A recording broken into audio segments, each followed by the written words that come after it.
Hello, good morning, scribers. I am just going to show you something that disturbs me.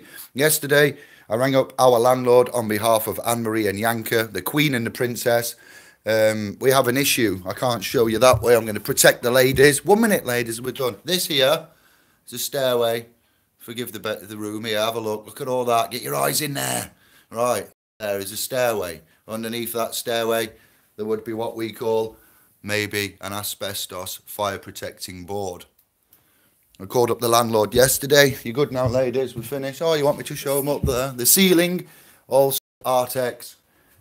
We are concerned about a big crack going through, and also above our lass's head, there's a big crack there that's bowing down.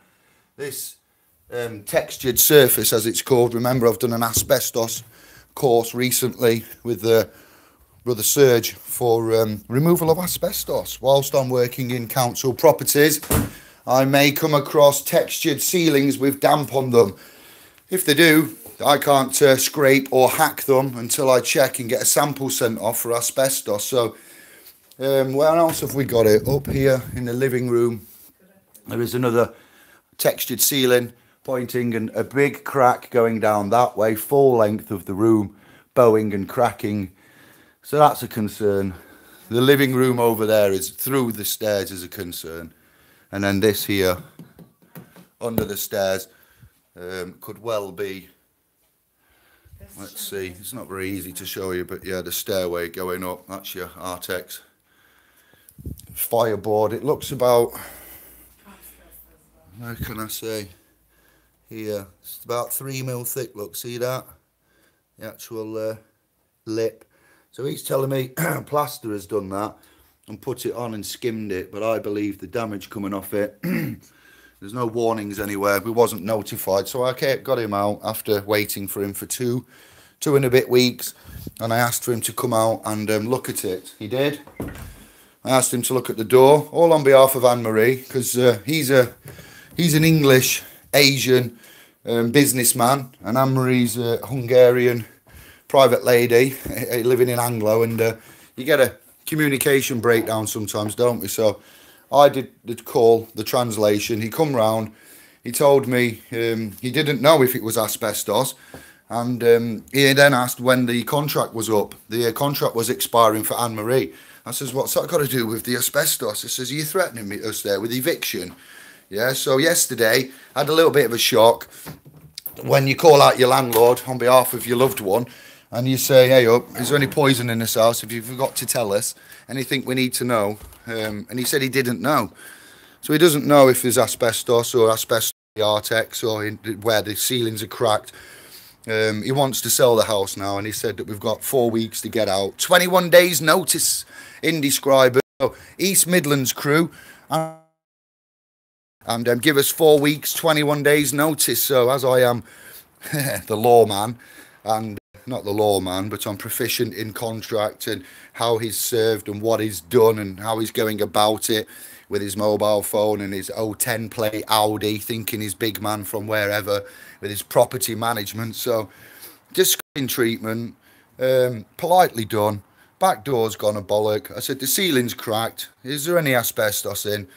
He doesn't know, and because there's a lot of repairs to do, he's basically said, get your sends off, go. I want to sell the property under the premise and guys selling the property. So I'm completely shocked by it. We've got 4 weeks to find somewhere to live and get a van and everything sorted. So yeah, great. Excellent. Totally unexpected. So as well as everything else we've got to do, and a little time management, public notice, man's going to be busy in 2 weeks. For the next 4 weeks, I'm now working out where, who, what, why and when.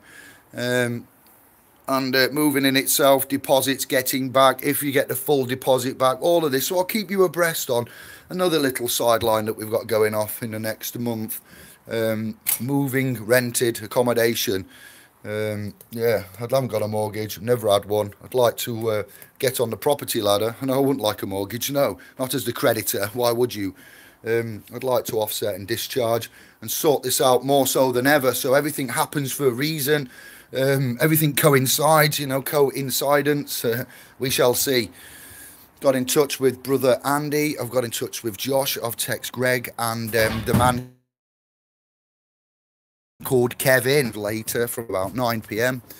We will see who's on. You know, all is invited. The Fi cycle will be together, and we're going to crack on with stuff so we can encapsulate all of this later. I'll look at your comments, see who's in.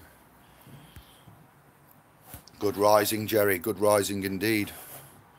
I have slight movement in my home and don't like textured ceilings. They hide a multitude of sins. Good morning. Good rising, Tracy. 21 days. That's bonkers. 2 months here. Sad news. Yeah, I know it's a private contract, so we shall see.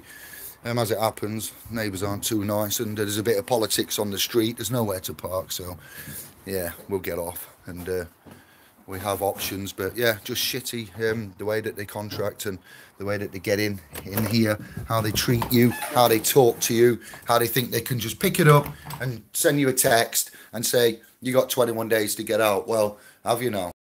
That's it. Is there any vulnerability? What if you can't find anywhere? All these things. So don't worry if it happens to you. All is good. But I'm going to be occupied. If you're wondering where I am, why I'm not reading the emails, notifications, or being online as much, I'm sorting out this. Home, housing, rent, vans, boxing up, downsizing. Yay! Just what you need. So bear with us, yeah, and thank you for the hangout last night. Yesterday, those that partook in the jurisprudence, very interesting, and yeah, we'll get back to that tonight, 9 p.m. Josh, David, Kevin, Andy. Ciao bello, enjoy your Sunday, speak to you later.